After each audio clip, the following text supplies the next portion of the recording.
Hey everybody, Mah-Dry-Bread here. Pokemon Gold with only one EV was a quick one, so let's do one of the most requested, and for me, most dreaded ones. Today's the day that we figure out would I be able to beat Pokemon Black with a team of only the Elemental Monkeys.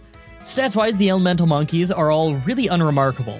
Just balanced low stats, about the same as any first form starter. Considering how hard it is to over-level in Gen 5 with the new experience system, this'll be brutal. As for moves, they actually have a really long list of moves by level up and TM, so we might finally be able to get creative with our movesets a little bit in this run. We'll see what we need. Like always, I'm writing the script as I go through with the challenge, so all this part is being written before I've started. Everyone comment down below and guess if I can win or not.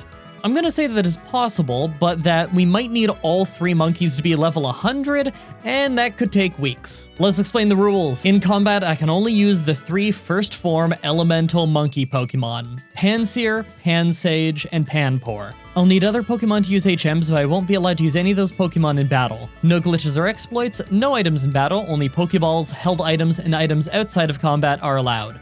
Also, if you enjoyed the video, be sure to like, subscribe, and ring the bell for more. Let's do this. So right off the bat, I used the Universal Pokemon Randomizer to replace Tepig with Panpour so that we can do the whole run with it. I replaced Tepig so I'd get Pansage earlier, and I picked Panpour to start with because Scald just seemed like a solid early game move.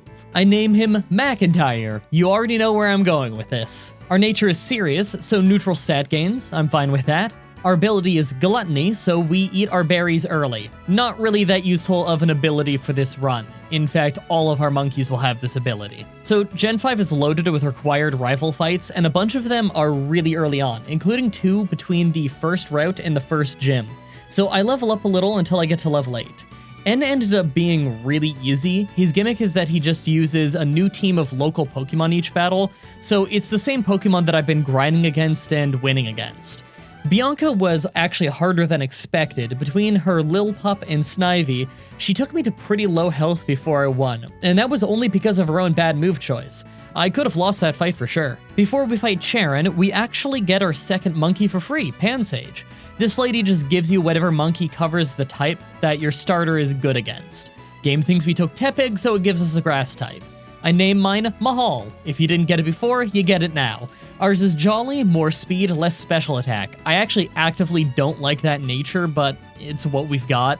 We have Vine Whip now though, so that's pretty nice. Charon was pretty easy thanks to getting Mahal on the team and Charon opening with a water type, although once again, at this low of a level, move choice makes a huge difference.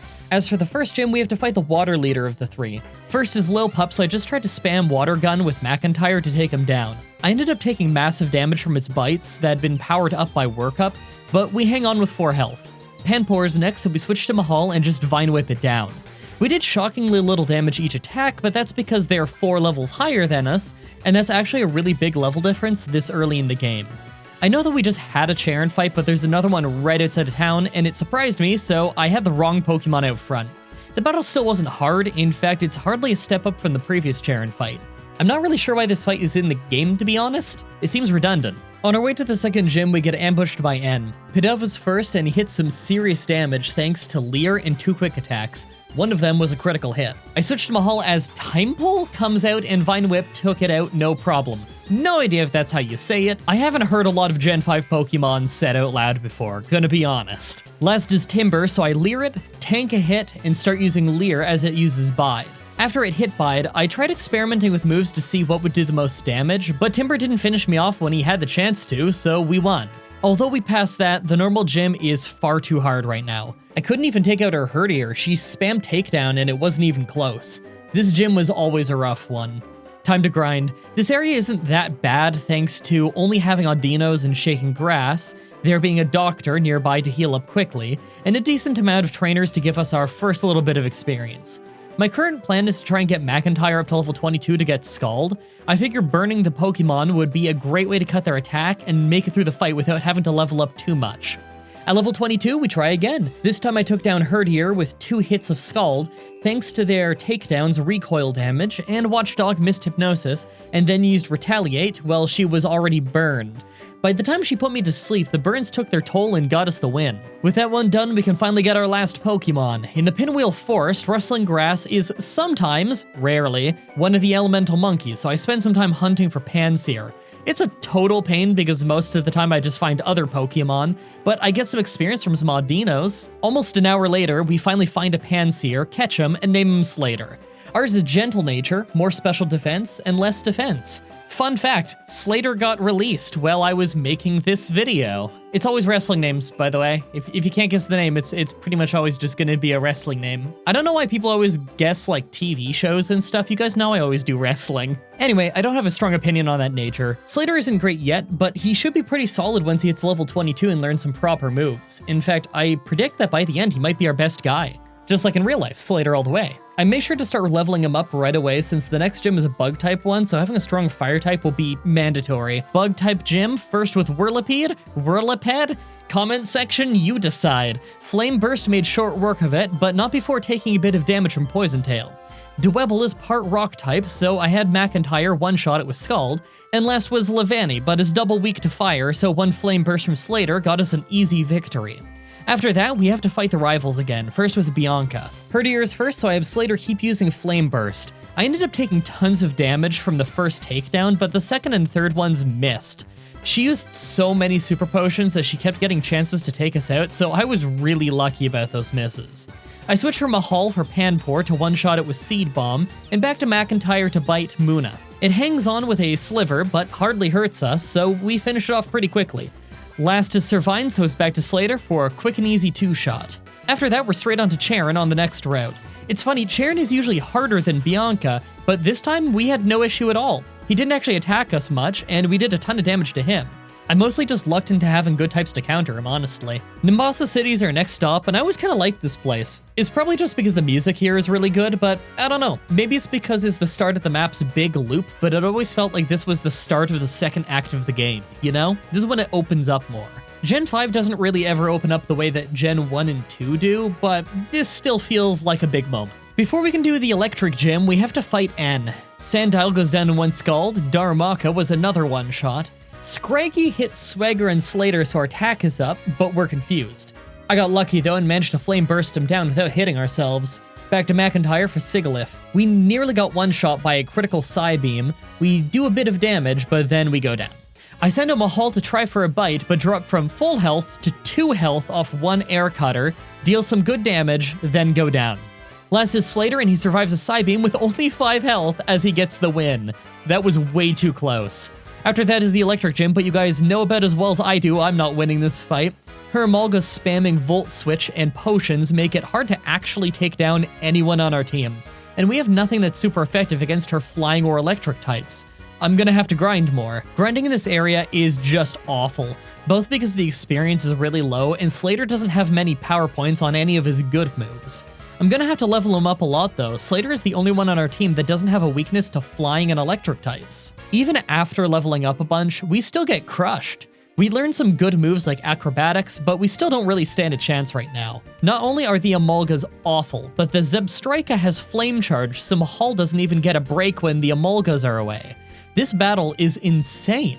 I decided to just grind out a few more levels. We have Fire Blast, but it's not strong enough to one-shot anyone yet, so it's not actually saving us turns to use. I figured that as a worst-case scenario, I could just get strong enough for Fire Blast to be a one-shot. Literally every single level that I got, I came back and tried this awful fight again when I finally hit level 38 and I could one-shot the Amalgas. We still couldn't win though because her team hits us so insanely hard and we're still slower than them. The worst part is that we can't learn any rock moves to deal with it, and the only ice moves we can learn are by TM, and we don't get that until much later. The only thing I can think of at this point is to level up until we're faster than them. So while I grind, let's go over a few things you might find interesting. So you see that timer on the right? You may have noticed that it jumps around a lot. Normally in a challenge video, I do most of the game playing itself over the course of 2 to 4 days, sometimes 5. With this challenge though, I've been playing it for a bit of time across tons of days on the side while working on other stuff. In fact, by this point, I had already been working on it a little bit every day for 3 weeks. Actually, if you go back and check, you'll see that it looked like I grinded for 10 minutes and then tried the gym.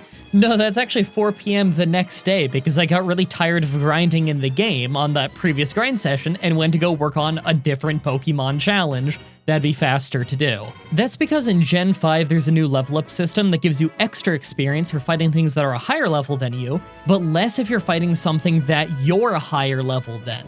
This makes Gen 5 challenges incredibly, unbelievably slow unless you cheat by using a randomizer setting to make it so it has the old level up system, which I think is something you can do, but that's something I personally choose not to do because I feel like it would really fundamentally change the run, you know? But because you pretty much have to overlevel in most Pokemon challenges, it means almost every battle in the game you're getting less experience. Yeah, you can see how that'd be a problem. That does mean, though, that I hardly ever do Gen 5 runs because they take way too long to make, and I don't like when these videos are late. It's a real shame because I like Gen 5, and the reusable TMs lead to some really creative movesets, but the leveling system is just far too slow for challenges like this on a regular basis. Even things that speed up the game, like Audino in Rustling Grass, still takes about 3 times longer for me to do a Gen 5 run than it does 1, 2, 3, or 4. And when I say 3 times longer, I mean that's a low estimate. I mean, look at this. Here's one of the most common Pokemon for me to fight, and it gives me exactly 100 experience, right?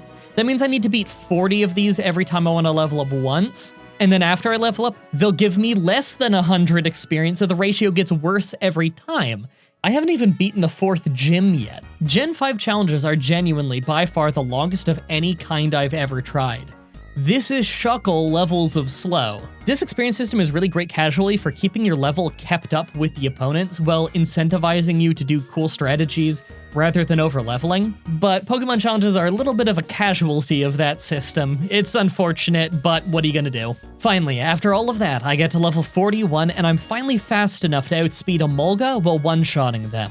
Zebstrika still puts up way more of a fight than you'd think it should before it went down. I'm happy the next gym is a ground type one. Before that though, we have Charon. Liepard opened by hitting Fake Out, so we took a little bit of damage, but we overpowered it fast. I sent out Mahal for Dewott and nearly one-shot it with Seed Bomb. It healed with a berry, but it hardly hurt us, so we finished him off right after. McIntyre out for Pansear for an easy one-shot, and I kept McIntyre out for Tranquil. I ended up burning it with a strong Scald, so it went down in one turn, ending the fight. In total contrast to our last gym fight, the ground gym leader battle was a complete one-shot sweep. On my way out of town is another Bianca battle. Herdier powered up with workouts, so its takedown hit us incredibly hard, but it took herself out in the process. Servine is next, so I send out Slater for an easy one-shot. This whole battle has hail, by the way, since it's winter right now. Panpour gets one shot by Mahal's Seed Bomb, and Masharna is last, so I bite it for a little damage and go down to Psybeam. Slater is next, since he's our highest level Pokemon, and a Flame Burst and a Bite do the job. Chargestone Cave is pretty easy and actually a great place for some of our lower leveled monkeys to level up, since there's tons of weak Plasma Grunts in here, and there's a doctor to get free healing at. N is at the end of the cave, but because he just uses local Pokemon, he's really weak to grass and fire types, so he never really puts up a fight here. Now, we aren't even remotely ready for the flying gym yet, just because we lack type coverage and they're faster than us. It's right back to grinding. I actually don't mind this place too much for grinding since the tall grass gets you encounters pretty fast, but the Pokemon here aren't always the fastest to get knocked out. Finally, flying gym time. Swoobat is first, and I Scald it like an idiot, forgetting that it's weak to Bite. Then I double check all my moves' power and finish it off easily. Unpheasant just went for Razor Wind, so it was super easy to two-shot it before it could attack, and Swan is next. I decided to just bite a bunch to soften it up before fainting, then switch to Mahal. We go from full health to only 2 off Air Slash, do a bit of damage, then go down. God, deja vu, that sentence. Last is Slater, who finishes Swanna off with a crunch for the win. Right after that is Charon again. Unpheasant fought like an absolute jerk. He just kept using Roost for almost the exact same amount of health as I was dealing with Scald, and it took a ton of attempts before it air slashed me so I could finish it. We got crit though, so it did do a lot of damage. Dewott was nearly a one-shot with Mahal, but it hung on, took out half of our health, then went down. McIntyre out for Simisear, and it hangs on to the tiniest of tiny slivers, did some damage to us so that we were at a sliver, then went down. Last is Liepard, so I just had Slater Flame Burst it and Fire Blast it down. I'm very lucky that it's winter right now because Twist Mountain is normally the kind of place where I'd get super lost in, but during winter you don't need to go through as many tunnels to get to the end. On the other end is the Ice Gym. Fire Blast one-shots Vanillish, but Beartick hangs on, gets us with Swagger, heals with a Hyper Potion, then we hit ourselves twice and get finished off by Brine. Well, I can't say I saw that one coming. McIntyre's out, so I scald him, giving him a burn. I then hit myself a confusion because he swaggered McIntyre too, and by the time Beartick goes down, we're in rough shape. Last is Cryogonal, but one crunch does the job. Much like after the 7th gym in Gen 3, we had to do some main quest stuff with the evil team before we can get to the next gym, but our type coverage is solid, so Plasma Grunts just don't put up much of a fight.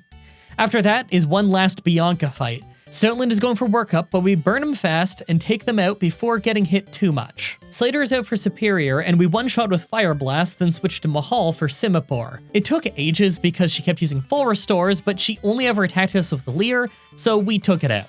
Masharna is next, and I have Slater use Crunch twice for an easy knockout. Before we can do the Dragon Gym, though, we need to grind for a long time. You can tell because the very first trainer in the Dragon Gym completely swept my whole team with Dragon Claw with only one Dragon Dance, and he's not even fully evolved. We got completely decimated by a random trainer. That almost never happens in these runs. An entire day later, and we're finally at the Dragon Gym leader. Fracture is a 2-shot with Fire Blast this time since we're faster, even with his Dragon Dance. Drudagon went toe-to-toe with us amazingly, eventually hanging on with a sliver as he took us down. McIntyre went in to finish it with Scald, but he saved it with Hyper Potion.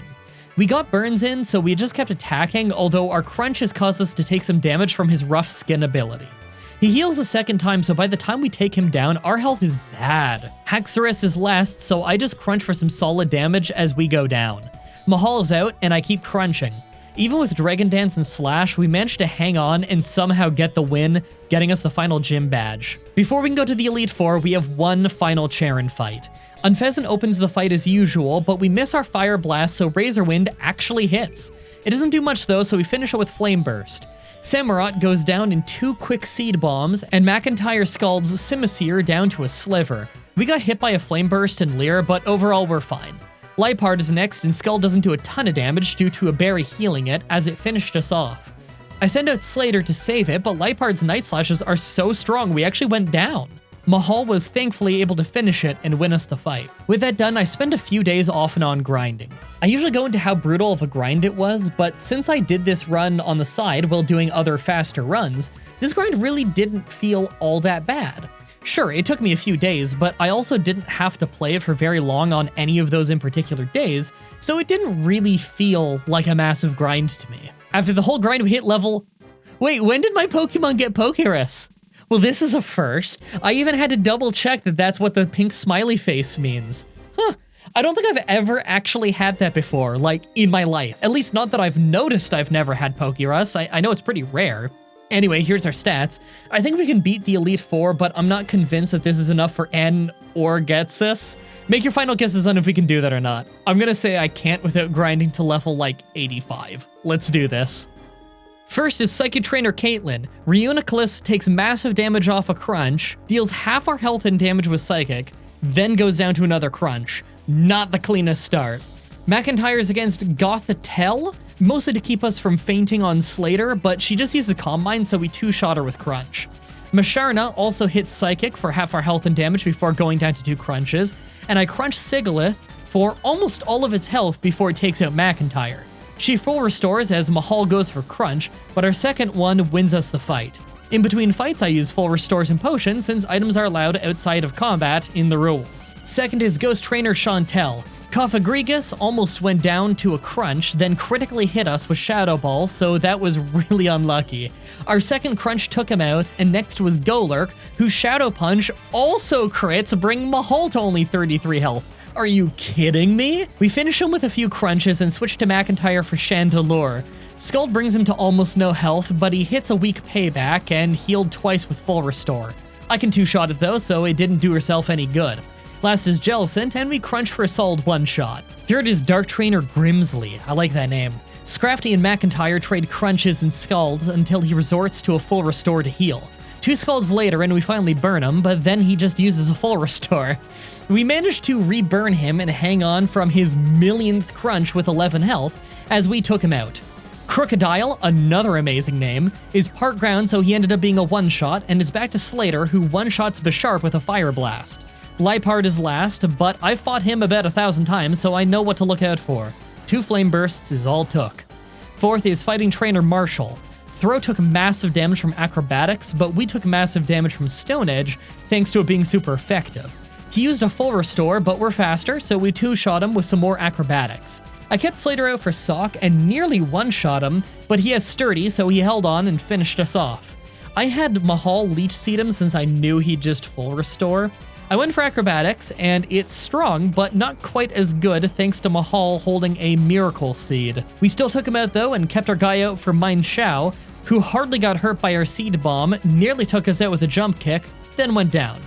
Last is Conkeldurr, and I Leech Seeded knowing that I was doomed. We go down and is back to McIntyre, and we ended up critically scalding him for a beautiful one-shot. Now, unlike in previous gens, you actually get a break between the Elite Four and the ending battles, so we actually get to heal up normally here. That's really nice because I don't have many PowerPoint restoring items. I mean, we can do this after the castle finishes touching down. You know, even for Pokemon, the Team Plasma Castle is really weird to me. So before we can fight N, we're forced to catch Reshiram. The problem is that my team isn't full, so it gets forced at the start of my party in the next fight, and that's not allowed. So I just let him faint my whole team by picking terrible moves, deposit Reshiram, run all the way back up to N, then do the real fight. It's not even close though, as I'm sure you would have guessed. Our only Pokemon that's super effective against Zekrom is also our only Pokemon who'd get one-shot by him. This is a level 52 legendary that's against what is basically a group of first form starters. I don't think the fight is even worth trying until I've gotten my whole party up to level 80. So we're back at my favorite Gen 5 grinding spot by this doctor in Victory Road. The Pokemon you fight here aren't always the best, but the healing is much faster than going to a Poke Center, so it's the kind of place where you can kind of mindlessly grind without needing to pay too close of attention. Great for when I'm editing Let's Play videos. Thank you everybody for loving that Pokemon Stadium Let's Play we've been doing on the channel, by the way. It's been so much fun to record. Finally, at level 80, it's time for N. Zekrom is first, so I Blizzard for a big hit, surviving his terrifying Fusion Blast with only 3 health, and finishing him off with Blizzard. 1 level lower and I had to be absolutely doomed. Kling is a one-shot with Slater's Fire Blast, and third is Caracosta, who has Sturdy, so Seed Bomb can't one-shot it. He nailed Mahal with a solid Stone Edge and fully restored, but we just brought him to 1 health and then finished him again. 4th is Vanillix, so it's yet another one-shot with Fire Blast, and 5th is Archeops. Yes, What a Geek helped me pronounce that. I kept Slater out for Fire Blast, forgetting that I probably should be using Blizzard, and we went down in 1 Stone Edge. McIntyre is next, and I brined to finish it off, knowing it wouldn't miss. Last is Zoroark, and we miss Blizzard with only 3 health left, so we get knocked out. Last is Half Health Mahal, and although our Crunch does a ton of damage with a crit, we go down to Flamethrower. So close. With a slightly better strategy, I think I could win this, so I decided to just try again. This time I luck out hard, freezing Zekrom so he never hurts McIntyre. That's an incredibly strong start. Slater still one-shots Kling, and Caracosta still hangs on from 1 Seed Bomb due to Sturdy, hits Stone Edge, but this time it crits so Mahal is nearly down when he gets knocked out. 4th is Vanillix, and here's where this becomes one of my favorite fights that I've ever done. I miss Fire Blast and he sets up Hail, a move that he never should have done. We finish him with Fire Blast and next is Archeops, so I switch to McIntyre. So why shouldn't he have used Hail? Because it makes Blizzard 100 accuracy, so I one-shot Archeops with no problem. And last is Zoroark, so I keep McIntyre out, nail it with Blizzard, hang on from Night Slash, and do 1 last Blizzard for the win. What a brilliant stroke of luck. With that done, it's time for the final boss battle with Getsis. Instantly, we freeze Cofagrigus, then nearly take him out, but he uses a full restore to thaw and heal. I managed to burn him and take him out fast, but he did hit McIntyre with Toxic. Second is Bufflant, and we burn him with a Fire Blast, so he hardly ended up hurting us. That was great. Third is Seismitoad, but 1 critical Seed Bomb is all it takes. And 4th is the terrifying pseudo-legendary Hydreigon, the latest evolving Pokemon by level. We nail it with a huge Blizzard, lose over 100 health to Dragon Pulse, and then finish it off, but McIntyre is almost done. We switch to Slater for Electros to try and overpower it with Fire Blast and Flame Burst, and it actually works. Slater is almost done from Acrobatics, but he's still up, so as his final Pokemon Bisharp comes out, we one-shot it with Fire Blast, winning us our very first attempt at Getsis. I can't believe I beat Getsis first try, that was absolutely incredible. That run took ages, but in the end, I think it was worth it. I hope you guys liked it, because man, this took me forever. I think for next Saturday's Pokemon Challenge, I'm going to do another one that I think is very difficult, but won't take as long. Pokemon Emerald with 1 Phanpy.